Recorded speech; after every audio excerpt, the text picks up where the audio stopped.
Identify the first base section using the pad plan provided. Each base is numbered and should be installed in number order.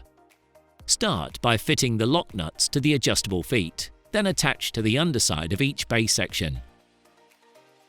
Lay down the first base frame against the property wall as shown on the plan. Then adjust the leg height until the base is level. You should use a spirit level to do this. When positioning the steel base, ensure you leave enough clearance for the chipboard flooring and any other floor covering to be installed before securing to your house wall. To secure the base to the external wall of the building, drill a pilot hole and then secure with the 150mm Thunderbolts, and do this for both holes in each base section. We are showing an impact driver being used. However, a simple handheld ratchet spanner can also be used.